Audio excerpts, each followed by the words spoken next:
and welcome back to Peter's Pantry, where we are domestic AF.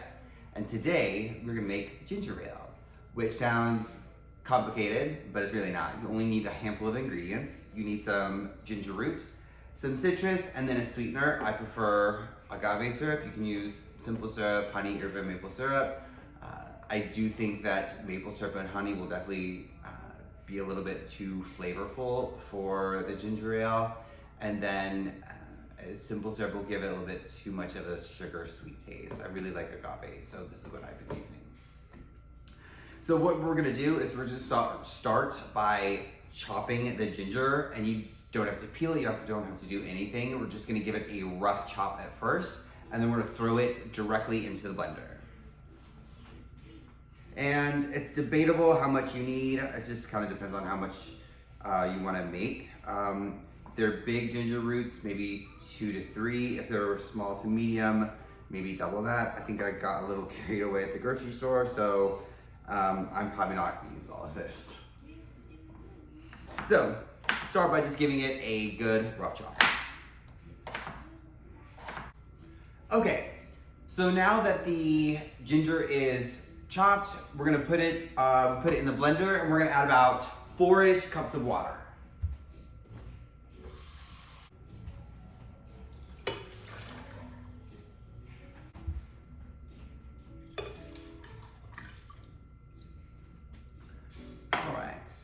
So now because it's in the blender, like I said, just a rough chop is fine, because once we put it in here, it'll shred and macerate it to really get it blended with the water, because after this, we're gonna put it in a pot and bring it to a boil.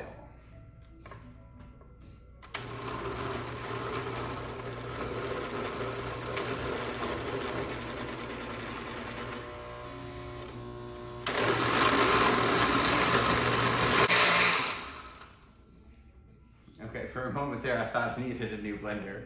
But this is my mom's old blender, so I'm gonna hold on to it for as long as she holds on. So, all right, it's done. So now I'm gonna grab a pot.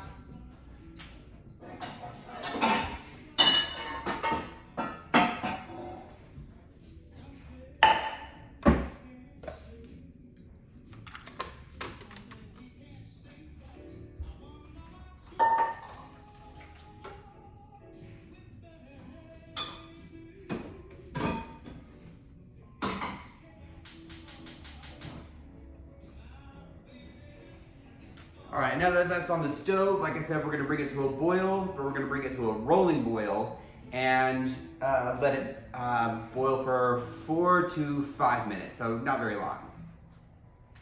All right, so our ginger has been boiling for a few minutes, so we're gonna take it off.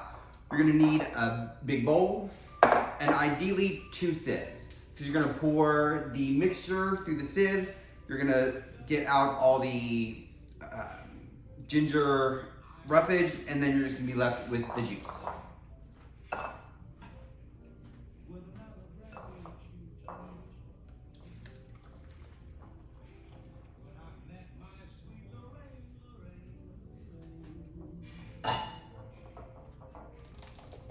Give it a little shake. Don't put your fingers in the ginger, because I learned the hard way, because it is going to be hotter than Henry Cavill.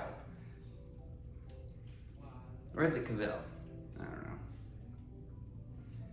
All right, so set that to the side. Better yet, in the sink, because I need to use this cutting board still. All right, so now it's time for some citrus, because you want to cut through the juice, because that ginger is going to be very, very strong. You can use just lemons, you can use just limes, you can even add some oranges. I actually like the mixture of lemons and limes, because it gives it a little bit more sweetness and tartness, because the ginger definitely has some bite. So you're definitely going to need the citrus to cut it. And then the agave syrup is gonna add just a little bit of sweetness. I've never measured any of this, just kind of all go by feel. And then once it's done, you can adjust to your taste preferences. Okay, So now we're gonna add some agave syrup. Just give it a good squeeze. You wanna be generous, but not go too crazy, because you can always add in, you can't take any of it out. All right, so now we're gonna give it a quick stir.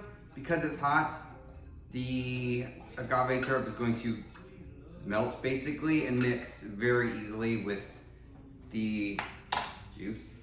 So you might be wondering, why would I make ginger ale when I can just buy it at the store? And it's because it is so much better.